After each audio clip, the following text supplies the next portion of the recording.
durante l'incontro.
Fernandez, buona l'imbucata, Fernandez da solo davanti a Lucarelli, palo, gol, e allora 1-0 per la Lusitana quando siamo all'11° di questo secondo tempo.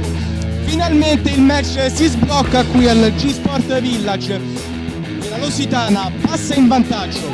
Adesso Tevereremo costretta a rincorrere.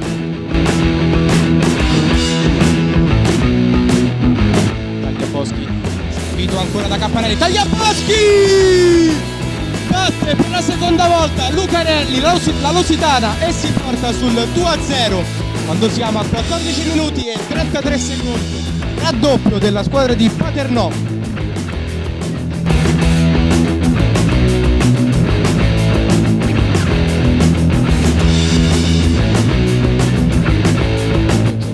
Castelli in mezzo per Gualcioli, non trova l'impatto con la sfera, alla fine in qualche modo la palla finisce in rete e allora la Tevereremo accorcia le distanze quando il cronometro segna 25 minuti e 45 secondi.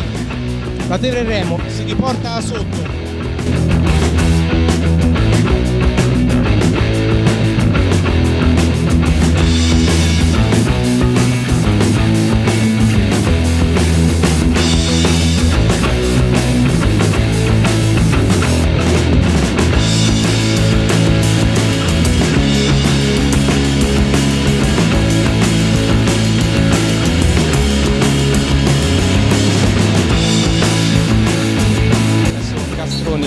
Eccolo qui il triplice fischio che manda le squadre e fa terminare il match e consacra la prima vittoria della Lusitana in campionato. Allora eccoci qui in compagnia di Marco Ricci al termine di questo Lusitana Tevereremo. Allora Marco, oggi sei un po' l'eroe di giornata per quel tiro libero parato all'ultimo minuto. Sì, ma tutta quanta la squadra comunque siamo stati grandi questa sera, stiamo giocando bene, purtroppo la classifica non lo fa vedere, però speriamo che da qui si ricominci e si riparte. Arriva anche la prima vittoria in stagione per voi, grande soddisfazione immagino. Sì, enorme soddisfazione, anche perché nella partita precedente ci ha detto un pochino male e vedevamo l'ora di Vincenzo. Può essere un punto di partenza questa vittoria per la vostra stagione? Deve essere un punto di partenza. Grazie Marco. Allora, Marco Castelli al termine di questo Lusitana Tevereremo, immagino ci sia tanta delusione adesso nello spogliatoio. Molta sì. Pensavamo di reagire dopo l'ultima sconfitta in casa nostra, eravamo concentrati, ma lo siamo sempre perché ci siamo allenati bene questa settimana e diamo tutto in campo, l'approccio è stato giusto come l'altra volta. Poi capitano questi episodi dove noi non riusciamo a reagire, ci buttiamo giù e le altre squadre che spesso sono anche inferiori come noi rispetto a noi a livello fisico a livello di gioco, però poi riescono a prendere il sopravvento e vincere la partita e noi ci rimane l'amaro in bocca e dobbiamo sentire le altre squadre che esultano a fine partita e c'è tanto dispiacere.